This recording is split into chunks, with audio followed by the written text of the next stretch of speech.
Ito, alam ko alam nyo na to eh. Meron siyang built-in na charger, tapos naka USB na siya. Ayan o, nakalagay na lang lagi yan dyan, yung aking USB charger.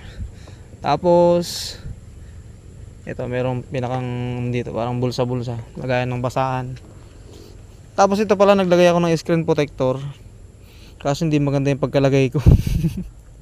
Kailangan pala lagyan ng dishwashing liquid, tapos gaganon-ganonin para hindi siya magkaroon ng ano sa loob, hangin. Ako basta ko lang nilagay. Hindi ako nagbasa ng ano yun, ng manual niya. Ayan, so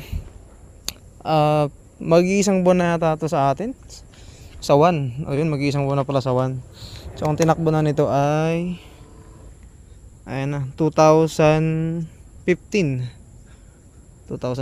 na. Nagbiblink na yung gasolina ko. Wala akong gasolina. Ayan, napakasimple lang ng design ng Honda Click eh, pero talagang ano siya, hindi mo siya pwedeng ismolin kapag ano, tinatapat mo siya sa mga ibang CC na ano, na 125. Kasi ang nagustuhan ko talaga sa kanya, napakatipid sa gasolina.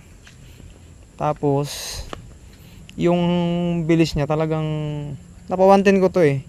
Hindi ko pa lang kasi na-videoan kasi ano tayo, hindi tayo masyadong nag-video kapag kuan, parang tinatamad na ako mag-setup ng camera, ganun. Pero ang natakbo ko lang sa kanya talaga is 110. Yun yung sagad niya ngayon, all stock yan. Wala naman tayong binago dyan, yun lang nga yung side mirror, tapos yung mga nilagay natin na ibang mga pesa. So, ako ang timbang ko ay 66 kilo yata ako. Siyempre depende naman sa may timbang yun, baka kasi sabihin na naman ng iba eh scam na naman. So yun po talaga yung tinakbo niya. Susunod gagawa tayo ng video doon na papa 110 natin para makita ng iba yung top speed niya talaga. So sinasabi nila na ano, na gas consumption na 50.3 km per liter, ay hindi ko pa po yun na